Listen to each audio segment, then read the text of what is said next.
Liam Cross was a man who turned heads wherever he went with his sharp jawline, piercing eyes, and a smile that could melt the coldest heart.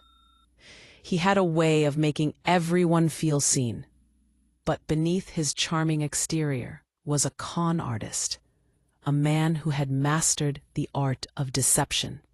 For years, Liam had lived off the wealth of women who believed his lies, spinning tales of love, loyalty, and devotion until their bank accounts were empty and he vanished without a trace. It was on a warm Sunday afternoon when Liam first noticed Helena Moreau. She was seated on the patio of an upscale cafe, sipping tea and scrolling through her phone. Her gray hair was neatly styled, and she wore an elegant dress that hinted at her taste for the finer things in life. Helena radiated sophistication, but Liam could see the loneliness in her eyes. He'd seen that look countless times before. She was the perfect target. Helena had lived a life of privilege and tragedy. Her late husband, a successful businessman, had left her a fortune when he passed away unexpectedly 5 years ago. At 60 years old, Helena had everything money could buy, but felt a void that wealth couldn't fill. Her days were spent attending charity events, managing her late husband's foundation, and hosting high society luncheons. But when the guests went home and the laughter faded, she was alone. Liam approached Helena with the practiced ease of a seasoned actor. "Excuse me," he said with a warm smile. "I couldn't help but notice your book, The Art of Joy. That's one of my favorites." Helena looked up, startled but intrigued. "Oh, really?" she said, closing the book gently. "Not many people your age seem to be interested in philosophy." "Well, I've always been an old soul," Liam replied, sliding into the chair across from her as though he belonged there. "I'm Liam, by the way." "Helena," she said, extending her hand. His grip was firm yet gentle, and she couldn't help but notice how genuine he seemed. Liam leaned back in his chair, his eyes never leaving hers. "I'll be honest with you, Helena. You have this presence about you, something magnetic. I'd be honored if you'd let me buy you another cup of tea." Helena's cheeks flushed. She hadn't been complimented like that in years. "Well, I suppose I can make time for one more cup," she said, a small smile creeping onto her lips. Over the next hour, Liam worked his magic. He listened intently as Helena spoke about her late husband, her philanthropic work, and her dreams of traveling the world. He shared stories of his own, most of them fabricated, about his humble upbringing, his passion for helping others, and his search for meaningful connection in a world that often felt shallow. By the time they parted ways, Helena felt as though she'd known Liam for years. He was attentive, kind, and surprisingly vulnerable. As he walked her to her car, he handed her a slip of paper with his phone number scribbled on it. "I'd love to see you again, Helena. No pressure, of course. Just two kindred spirits finding their way in the world." Helena held the paper tightly, her heart fluttering in a way it hadn't in decades. "Thank you, Liam. I'll think about it." That night, Liam sat in his modest apartment, reviewing his notes. He had learned enough about Helena to know she was worth the effort. She was wealthy, lonely, and longing for companionship. All he needed to do was play his cards right, and she'd be putty in his hands. For Helena, however, the encounter felt like fate. She couldn't stop thinking about Liam's warm smile and the way he seemed to truly see her. For the first time in years, she felt a spark of hope, a chance at love. The following week, Liam and Helena began seeing each other regularly. He took her on long walks through the park, cooked her candlelit dinners, and listened to her stories with rapt attention. Helena found herself opening up to him in ways she hadn't with anyone else.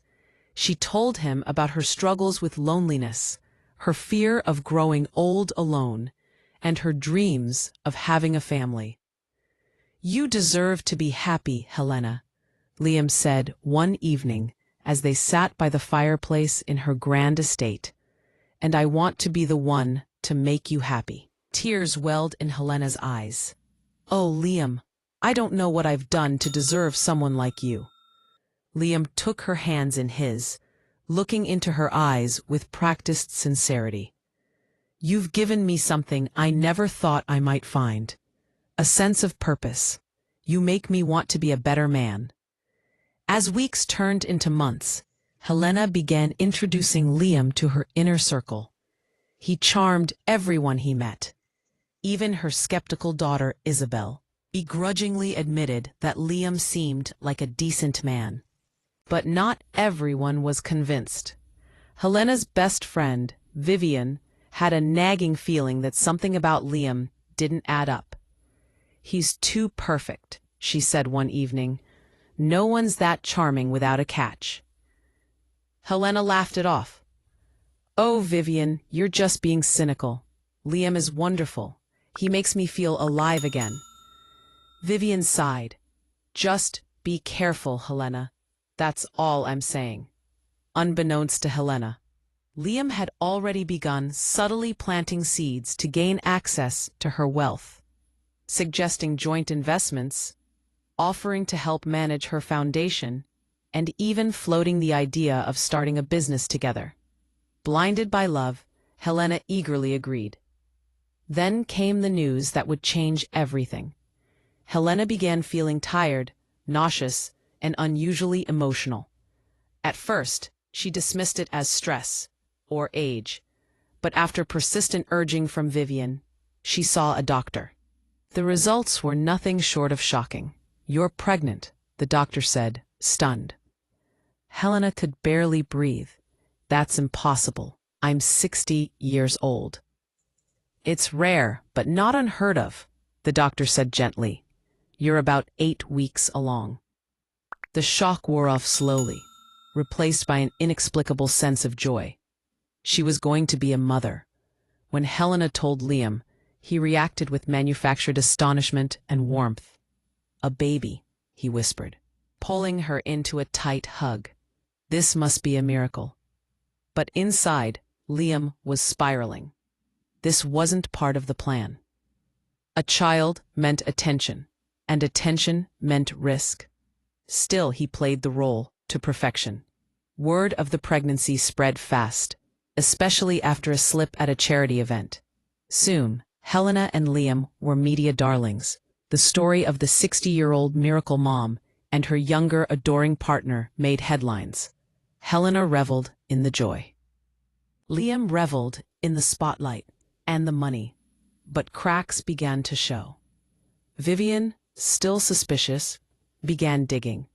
What she found unraveled everything. Fake identities, a history of scams, multiple women conned. She showed Helena everything. The confrontation was devastating. Helena faced Liam with trembling hands and fire in her voice. "I know what you are," she said. Liam tried to lie, then deflect, then guilt her. But it didn't work. "You can pack your things and go," Helena said. "I don't want to see you again." Liam sneered. "You're not the first. You won't be the last." He left. In the days that followed, Helena filed reports, cut legal ties, and faced the media storm with dignity. Her story made headlines again. But this time, she took control of the narrative. In a televised interview, she said, "I'm not a victim. I'm a survivor.